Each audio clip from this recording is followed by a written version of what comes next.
സസ്യങ്ങൾക്ക് സംസാരിക്കുവാൻ കഴിഞ്ഞിരുന്നുവെങ്കിലോ? ചെടികൾക്ക് സംസാരിക്കുവാൻ കഴിയുന്ന ഒരു ലോകത്തിലെ മാറ്റങ്ങൾ എന്തൊക്കെയായിരിക്കുമെന്ന് നോക്കിയാലോ നമുക്കിന്ന്. നിങ്ങൾ ഒരു പൂന്തോട്ടത്തിലൂടെ നടക്കുമ്പോൾ പൂക്കളുടെയും മരങ്ങളുടെയും ശബ്ദം കേൾക്കുന്നതായി സങ്കല്പിച്ചു നോക്കൂ.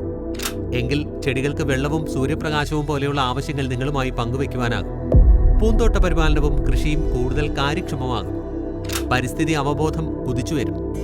മലിനീകരണത്തെയും കാലാവസ്ഥാ വ്യതിയാനങ്ങളെയും കുറിച്ച് സസ്യങ്ങൾക്ക് മുന്നറിയിപ്പ് നൽകുവാനും പരിസ്ഥിതി വ്യവസ്ഥകളുടെ ആരോഗ്യത്തെക്കുറിച്ച് തത്സമയ ഫീഡ്ബാക്ക് നൽകുവാനും സംരക്ഷണ ശ്രമങ്ങളെ നയിക്കുവാനും കഴിയും.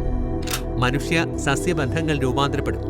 സസ്യവികാരങ്ങൾ മനസ്സിലാക്കുന്നത് മുതൽ പ്രകൃതിയുമായി ആഴത്തിലുള്ള ബന്ധം വളർത്തുന്നതുവരെ പ്രകൃതിയെക്കുറിച്ചുള്ള നമ്മുടെ ധാരണകൾ മെച്ചപ്പെടും.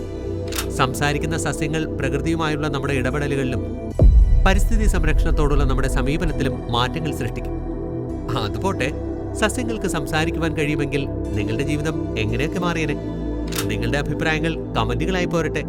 ഇതുപോലുള്ള കൂടുതൽ വാട്ട് ഇഫ് സിനാരിയോസിനായി ഫൈക്കസ് മീഡിയ ഫോളോ ചെയ്ത് ഞങ്ങളോടൊപ്പം കൂടിക്കും.